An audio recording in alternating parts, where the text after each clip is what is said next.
सभी को good morning. स्वागत है आप सभी का आपके अपने YouTube channel physics bye Arun sir में।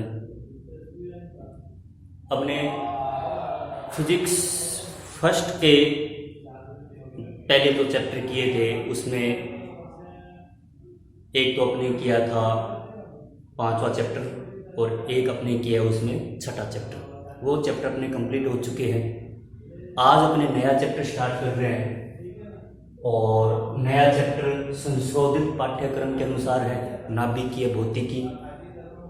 इसके बारे में मैं आपको कुछ बताना चाहूँगा। ये जो चैप्टर है वो 6 नंबर का अकेला नहीं है, इसके साथ में परमाणु वाला चैप्टर शामिल है जो कि मैंने आपको वो पहले करवाती है। उसके लगभग 9 वीडियो है, वो आपको मेरे इसमें चैनल पर आपको मिल जाएंगे। 9 वीडियो अपलोड किए मैंने और उसमें कुछ एक टॉपिक रिमूव भी किए हैं और वो भी आपको मैं अलग से बताऊंगा उनके कौन कौन से वो टॉपिक हैं। परंतु उनके वीडियो पहले से अपने अपलोड कर दी हैं। प्रकाश की द्वैत प्रकृति वो भी अपने चैप्टर कर चुके हैं, अपने किरण प्रकाश की वो भी चैप्टर अपने कर लिया है। तो आज अपना जो फिजिक्स सेकंड का जो चैप्टर है वो है नाभिकीय भौतिकी। परमाणु वाला चैप्टर भी अपने कंप्लीट कर लिया है। तो लगभग ये मान के चलो आपका ये इस फिजिक्स सेकंड का 4था चैप्टर स्टार्ट हो रहा है आपका। इसके मैंने 3 चैप्टर करवा दिए और फिजिक्स फर्स्ट के 2 चैप्टर हो गए। तो ये जो चैप्टर है वो 6 नंबर का, इसके साथ में परमाणु वाला जो चैप्टर है वो शामिल है। परमाणु प्लस ये नाभिकीय भौतिकी, ठीक है। ये दोनों मिलाकर कितने नंबर के क्वेश्चन आते हैं, इसमें से 6 नंबर के आते हैं। तो अपने स्टार्ट करते हैं इस चैप्टर को। सबसे पहले अपने इसमें देखेंगे कि नाभिक का जो संरचनात्मक सूत्र होता है वो क्या होता है। नाभिक का संरचनात्मक सूत्र, देखो संरचनात्मक सूत्र जो अपने डिफाइन करेंगे वो ये होता है ZXAN, ये होता है इसका, ठीक है। जहां Z तो होता है, सभी को पता है, ये छोटी क्लास में पढ़े हुए आप, परमाणु क्रमांक होता है, ठीक है। N होती है न्यूट्रॉन की संख्या, न्यूट्रॉन की संख्या, ठीक है। और A होती है द्रव्यमान संख्या। A क्या होती है? द्रव्यमान संख्या। अब न्यूट्रॉन की संख्या कैसे निकालते हैं अपने? न्यूट्रॉन की संख्या का निकालने का क्या होता है कि द्रव्यमान संख्या में से परमाणु क्रमांक आप घटा दो, न्यूट्रॉन की संख्या आ जाएगी। तो n इक्वल टू कितना आता है अपने पास में? A - Z, ठीक है। तो ये न्यूट्रॉन की संख्या आ जाएगी अपने पास में। जैसे अपने और x क्या होता है? x होता है कोई नाभिक, कोई नाभिक, कोई भी नाभिक हो सकता है। जैसे और कोई एग्जांपल है अपने बात करेंगे, जैसे मेरे को निकाल रहे हैं 7 नाइट्रोजन 14, ठीक है। 7 नाइट्रोजन 14 जो होता है उसमें परमाणु क्रमांक कितना होगा बताओ? Z की वैल्यू कितनी होगी? 7 होगी, 7 होगी। द्रव्यमान संख्या कितनी है इसकी? 14 है। न्यूट्रॉन की संख्या कितनी आएगी? 14 - 7 यानी कितनी आ जाएगी? 7, वो न्यूट्रॉन की संख्या होगी। इस प्रकार से अपने नाभिक के संरचनात्मक सूत्र को डिफाइन करेंगे जो कि सिंपल सा है, ठीक है। आगे चलते हैं, अपने अगला टॉपिक है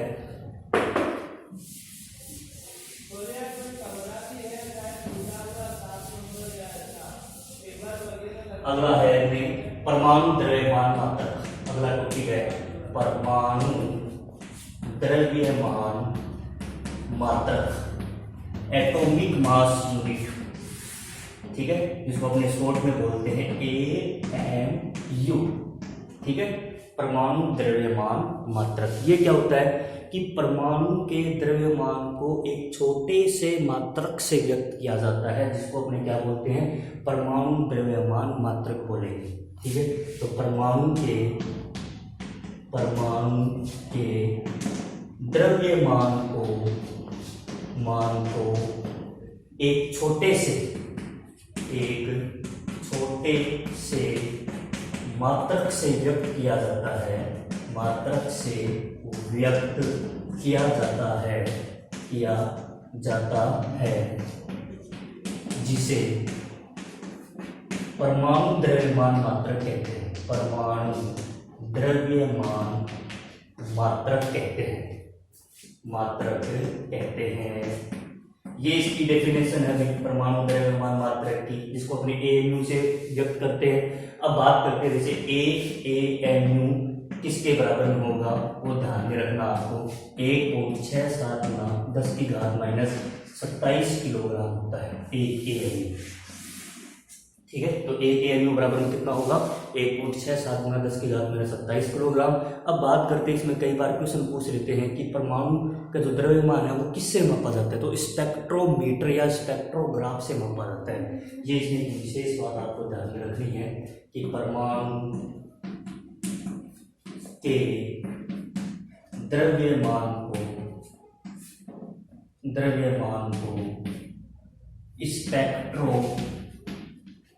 स्पेक्ट्रोमीटर या स्पेक्ट्रोग्राफ से मापा जाता है। ये इसमें ध्यान में रखना आपको। आगे की बात, ये छोटी छोटी बातें इसमें विशेषकर आपको इसमें ध्यान में रखना है। चलो आगे चलते हैं अपना अगला टॉपिक। अगला टॉपिक है इसमें एक क्वेश्चन आया हुआ भी है इसमें से 1 नंबर में कि नाभिक का आकार,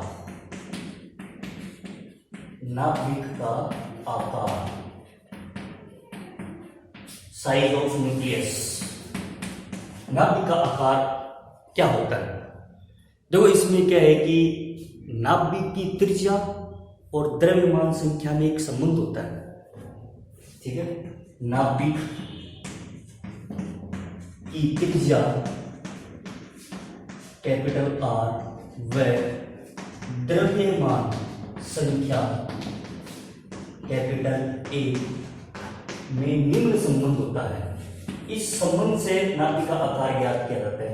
निम्न संबंध होता है, इस संबंध से अपने नाभिक का आकार ज्ञात करेंगे। R = R नॉट A की पावर 1/A। ये संबंध होता है, ये इंपॉर्टेंट भी है और 1 नंबर में क्वेश्चन पूछा भी गया है। जहां A तो क्या होती है, द्रव्यमान संख्या होती है, ठीक है, और R नॉट क्या है, एक नियतांक है जिसकी वैल्यू कितनी होती है, 1.2 गुना 10 की घात माइनस 15 मीटर होता है। ये इसमें आपको ध्यान में रखना है, न्यूमेरिकल में काफी काम में आएगा। ये नाभिक की त्रिज्या और द्रव्यमान संख्या में ये संबंध होगा, तो इस संबंध से ही नाभिक के आकार को ज्ञात किया जाएगा। ठीक है, किसी भी प्रकार से अपने इसमें ज्ञात कर लेंगे। जैसे अपने ये है कि कार्बन 6C12 है, कार्बन 12 है, तो इस नाभिक का अगर अपने त्रिज्या निकालनी है तो त्रिज्या निकालने के लिए अपने को क्या करना पड़ेगा, इसके द्रव्यमान संख्या कितनी है, 12 AMU। कितनी होगी, 12 AMU। ठीक है, एटॉमिक मास यूनिट, और एटॉमिक मास यूनिट किसके बराबर में होता है, 1.67 गुना 10 की घात माइनस 27 किलोग्राम। उससे मल्टीप्लाई करेंगे और इसकी पावर कितनी लेंगे, 1/3, और R0 की वैल्यू कितनी होती है, 1.2 गुना 10 की घात माइनस 15 मीटर। तो किसी भी नाभिक का अगर अपने आकार निकालना है, त्रिज्या निकालनी है, तो इस फॉर्मूले से आपको निकालना पड़ेगा। किसी भी नाभिक के लिए अपने निकाल सकते हैं इसमें। तो आपको मैंने पहले ही बता दिया कि अच्छा यहाँ पर परमाणु क्रमांक होता है, 12 द्रव्यमान संख्या होती है, और द्रव्यमान संख्या को कैसे लिखा जाएगा, 12 AMU लिखा जाएगा, क्योंकि परमाणु के द्रव्यमान को एटॉमिक मास यूनिट से व्यक्त किया जाता है। ठीक है, तो इस प्रकार से अपने को करना है। आगे चलते हैं अपने नेक्स्ट, इसका देखते हैं नाभिक के आकार के बाद में। देखो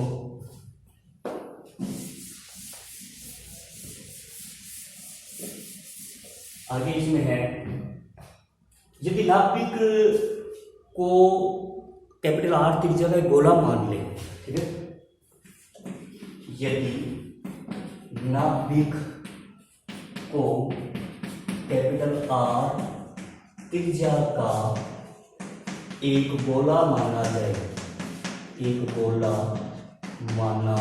जाए, तब गोले का आयतन क्या होगा, तब नाभिक का आयतन नाभिक का आयतन। फॉर्मूला क्या होता है नाभिक के आयतन का, सभी को पता है 4/3 पाई आर क्यूब। समझ मेरी बात ये, चलो करते हैं अपने 4/3 पाई। आर की वैल्यू आपको क्या है आर नोट 1 की पावर 1/3 की पावर 3 होगी। फिर जाओ द्रव्यमान संख्या में आपने संबंध निकाला है r equal to r naught 1 की पावर 3, ठीक है। ये वैल्यू इसमें रखेंगे तो कितना आएगा 4/3 पाई आर नोट की क्यूब। ये पावर 3 से 3 कैंसिल हो जाए, कितना बचेगा अपने पास में 1। 4/3 कॉन्स्टेंट, पाई भी कॉन्स्टेंट, आर जो भी कॉन्स्टेंट होता है, ठीक है। तो इसका मतलब ये हुआ तो जो नाभिक का जो आयतन है वो नाभिक की द्रव्यमान संख्या के क्या होता है समानुपाती होगा। देख लो आज मेरी बात, तो नाभिक का आयतन किसके समानुपाती होता है, किस पर निर्भर करता है, नाभिक की द्रव्यमान संख्या पर निर्भर करता है। अतः हमने ये बताएंगे कि नाभिक का आयतन V नाभिक की द्रव्यमान संख्या, नाभिक की द्रव्यमान संख्या कैपिटल A पर निर्भर करता है, ठीक है। ये बातें इसमें आपको ध्यान में रखनी, ठीक है। चलते अपने आगे नेक्स्ट, इसमें क्वेश्चन करते हैं थोड़े बहुत। एक नाभिक का घनत्व और देखते हैं। नाभिक का घनत्व, नाभिक का घनत्व डेंसिटी। देखो नाभिक का घनत्व का फॉर्मूला आपको पता द्रव्यमान बटे आयतन होता है। D इक्वल टू कितना होगा द्रव्यमान बटे में आयतन, ठीक है। अब द्रव्यमान को कैसे निकालेंगे हमने, ठीक है। तो कोई भी अगर अपने पास नाभिक है तो उस नाभिक के द्रव्यमान को अपने कैसे निकालते हैं, जैसे ये कोई नाभिक अपने पास में ZXA, तो इसके द्रव्यमान को कैसे निकालेंगे, द्रव्यमान संख्या को किससे गुणा कर दो आप, AMU से गुणा कर देते हैं तो उसका क्या आ जाएगा द्रव्यमान आ जाएगा। चलो इसको क्या लिख देंगे AMU, ठीक है। आयतन का फॉर्मूला कितना होता है 4/3 पाई आर क्यूब, ठीक है। चलो आगे करते हैं अपने, तो ये कितना आएगा AMU, ठीक है। AMU की वैल्यू रख देंगे अपने, तो ये ऊपर तो आ जाएगा 3, नीचे कितना 4 पाई। आर की वैल्यू कितनी आर नोट 1 की पावर 1/3 की पावर कितनी 3।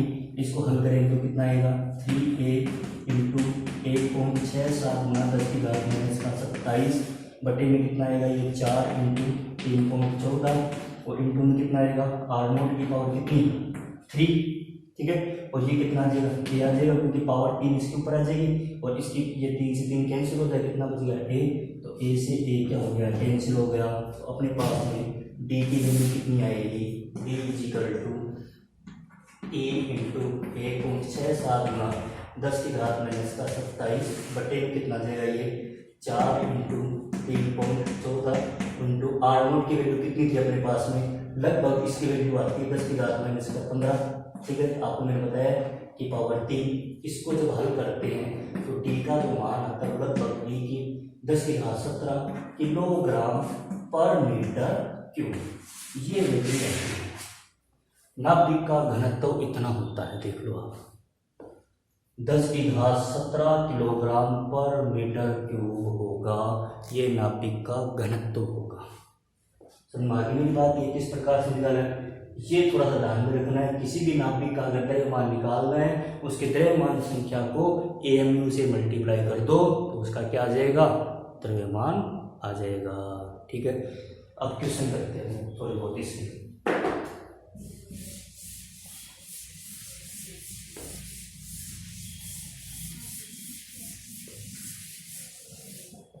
क्वेश्चन ये है कि दो नाभिकों के